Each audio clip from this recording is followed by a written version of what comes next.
Okay, so this shop is operating now, so it may be noisy. We're just going to do the best we can.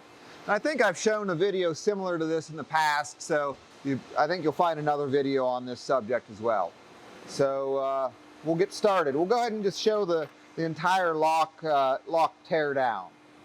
So the first thing we'll do is we'll take off the mainspring. So we have a vise. A vise is important to use and not a pair of pliers or vise grips or something like that, as there's a good chance it can cause damage or breaking the spring. With a vise, it's a good idea also to have a vise where it's large enough that we apply force out near the end of the spring, not a little short vise, and you don't want to apply the pressure back here because it's a lot harder to compress it. So put your vise on, compress it by squeezing it a little more, and then the mainspring will come off. Now, if you're going to have it disassembled for a while, I'd take the pressure off, you know. But we're going to put it back together, so we won't bother taking the vise off the mainspring. Okay, so that's done. You can go in different orders with a lot of this stuff, but we'll just start working on. We'll take the other smaller vise, and we're going to put it on to take the Frizzen spring off. So again, I'm going to put it on there and squeeze it just until there's no pressure on the Frizzen. So just until there's no pressure on it, and we can take it off.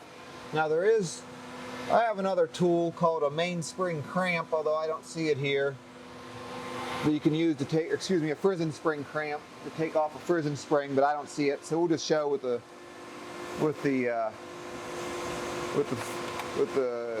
vise here. Look at that one. Looks like that thing's seen better days. All bowed. How about that? Okay. So we're going to use a screwdriver that fits the slot.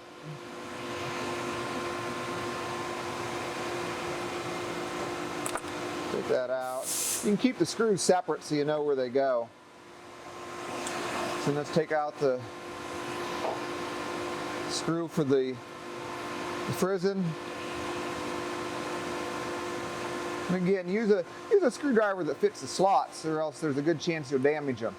You can always take a screwdriver and grind, stone, file if it's soft enough so it'll fit the slot. This screwdriver's had a little work done on it, so it fits slots better.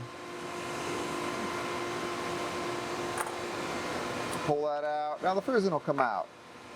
So we're making progress. So we might as well just take the top jaw off so we can take that screw out. For the top jaw, it's nice to use a little wider screwdriver since it's a wider slot. Take that out. Take the flint out. Okay. Let's take some of the insides apart now. So let's take the sear spring off. So I'm going to pull this back from rest to half cock so we can access this screw.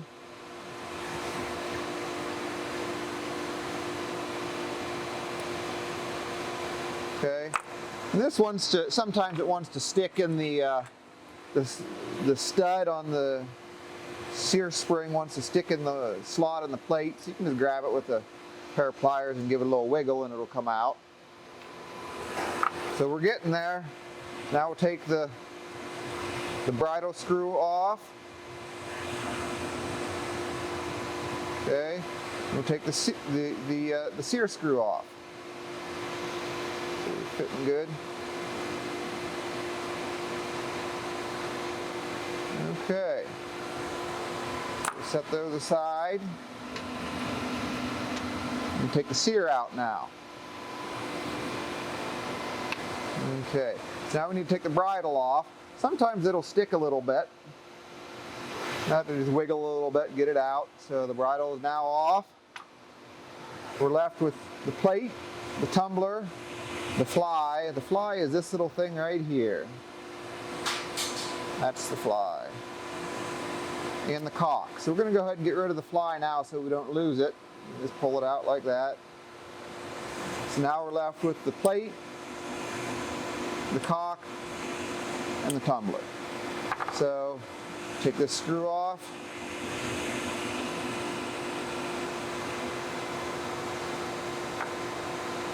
Okay. Now we need to remove the tumbler from the caulk. So it is pressed on. The square shaft is pressed on the hole in the caulk. So it can be, it's a tight fit. So you can't just wiggle it with your hands. Don't try to get a screwdriver underneath there. It's a bad idea. Won't work. Bring it over to a vise. And you want to support the plate well. So that sometimes means kind of varying the angle, you know, that you have it clamped in there. You want to have it as close as you can so there's nice support on that plate. So that'll be fine right there. You don't want to tighten it up on the tumbler, but you want it to be pretty close to the size of the tumbler, the opening of the vise jaws. So right there it's tight. You're going to tighten it up, back it off a little bit so it can slide around. So the plate is well supported. Next, this is just I've had this thing since I was probably 15 years old when I started making these guns. And it's just a piece of all thread that I happened to grab, grind, file, forge, whatever, just it into a little square. Soft is better than hard because the tumbler's hard, so just you don't need a hard piece of material. The threads actually allow you to grip it a little bit. It looks goofy, but it works. So you can put this in that hole.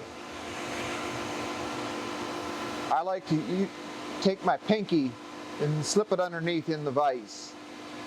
So this little pinky on my offhand is going here, and I can hold the punch at the same time. That'll just keep that tumbler from falling, and I won't have to bend over and get it. So now, usually just a nice quick wrap with the hammer, a decent sized hammer, and it should knock it out. Okay, that one didn't. We'll go a little harder. There, that one's out. Okay. So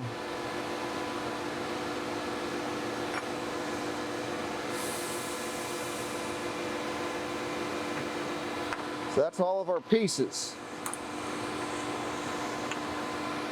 So let's just go ahead and put it back together. So it's always a good idea when you're putting a gun back together to use some lubrication. So we have some oil and we have some grease too here. So we use a little bit of both. So the first thing I would do, take the tumbler, put it back in the plate. Okay, a little oil is good, or grease on that tumbler shaft.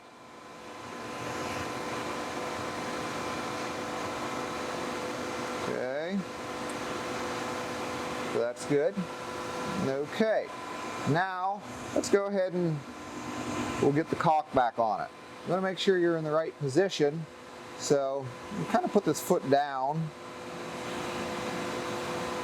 in the downward position, this kind of projection I'm calling the foot, near the bottom of the plate, and that'll show the position that the caulk needs to go on. So that's the rest position of the lock right there. So we need to push this back on so you can get it started like this. Now the best way is to use a let me see it sitting here. Best way to do this job is to have a piece of aluminum or steel with a hole drilled in it the size of that small tumbler shaft. Okay? And then put that whole arrangement in the vise and squeeze it on. So you're going to have to hold one moment so I can locate that, and I'll be back with you. Mason has it somewhere. Okay, I'm back with you. So here's a little piece of steel that it'll fit over the tumbler, the small tumbler shaft. You can put it in here like this. Then we're going to squeeze this business in the vise to seat the caulk back on the tumbler shaft. If your vise isn't smooth jawed, you'll want to use brass jaws in here, but this vise has a pretty smooth jaw on it, so it'll be okay. Okay, so we're going to squeeze it on. It's going to be a pretty tight fit. Okay. Actually, this vise is a little small for it, but that'll be okay. That'll work. Okay. Now we're going to start putting the rest together. So, let's put the fly in. Okay. A little bit of oil on the fly isn't a bad idea too. Okay. Now, let's go ahead and start with the bridle. The bridle will go over top. There. And we can get the sear, slip it in there.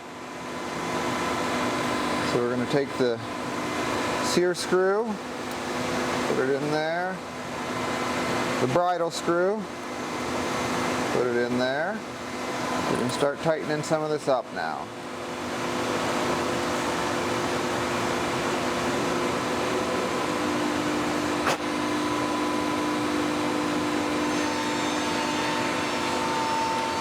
Okay, so tight,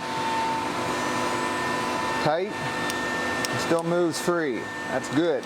You don't see that on many locks made today. They don't control the thread length and various things, and they have to leave the screw backed out a mile for the lock to function. Not a good thing. So we're going to back this to sort of the half-cock position, install the sear spring. Here's the easiest way to install the sear spring. Put the screw in there, give it 2 or 3 turns, let it fall down in place so that little projection, squeeze it, and it snaps down in place. Now, finish tightening the screw. And make sure that's all the way in. So that's done. Okay, so next we are going to put the mainspring in. Now I recommend grease on the mainspring. This is a grease that is very good. It's not cheap, but it's absolutely the best grease I found. Krytox. So it has it's DuPont Krytox grease. It has moly in it, and it's for extreme pressure, and it works very well, especially on the foot of the tumbler where the mainspring rides. So I like to use this grease. Oil doesn't work as well. Okay, so we've already got the spring compressed, so it's ready to go back in. So a little stud here goes in the hole. Now we can let the pressure off. Okay, make sure the end is seated. So I made a little mistake. I got ahead of myself there. I wasn't thinking. So we're going to take that back off. We need to put the Frizzen spring on first, because the screw is behind the mainspring. So we'll do it again here. Not a problem. Come on. There we go. So we're going to put the Frizzen on. Slides in there, nice. It's a good fit, very little rattle, very little movement.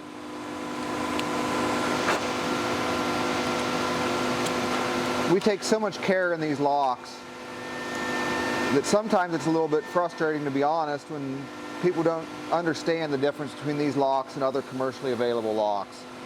There's just the fit and finish and precision and tolerances, they're just in a different league. I can barely get any movement at all. It's because all this stuff is machined. We aren't using belt sanders. The machine and the tolerances are carefully controlled. Okay, enough of that ranting. Now we're going to put the Frizzen spring on. Okay. Now we need the Frizzen spring screw, which is right here.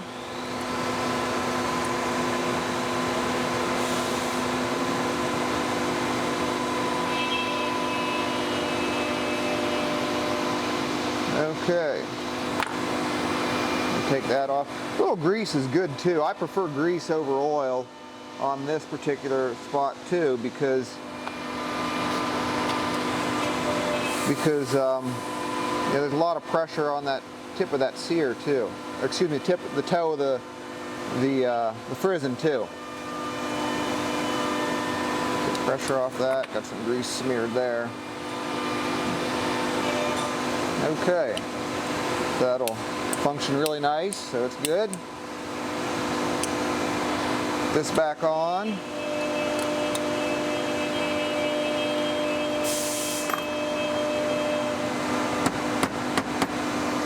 Okay, see how it works. Works fine, works nice and smooth. So we can put the top jaw on. Let's put the corkscrew on first. Don't try to pull the caulk on with the screw. It'll just twist off the screw. Just snug it up. Now the top jaw.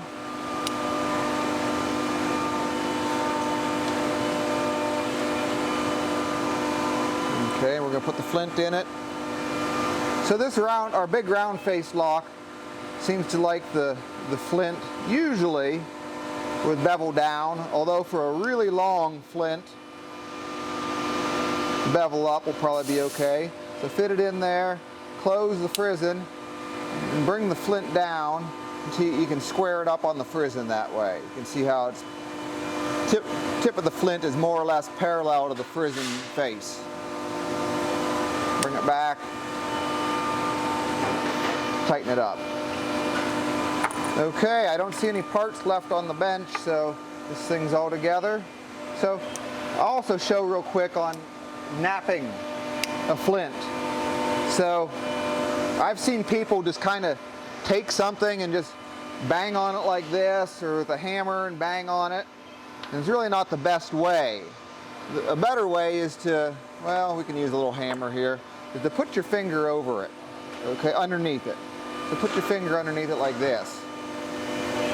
Okay, and then very lightly just tap this edge, very lightly. And for some reason, I'm not sure why, but the fact that your finger is underneath there, you can use very little force, and you get these little flakes that come off like that. It doesn't put strain on the lock. You can do this while it's in the gun. It's not a problem. Just beware that if you're using a metal tool, you may create a spark, which could be dangerous. The brass is probably better. So now we'll close it up. Boy, full cock. Went clear to the floor. Did you see that spark? Good. So that's all there is to it. So I think we'll wrap up this video, and we'll do another one here someday. So.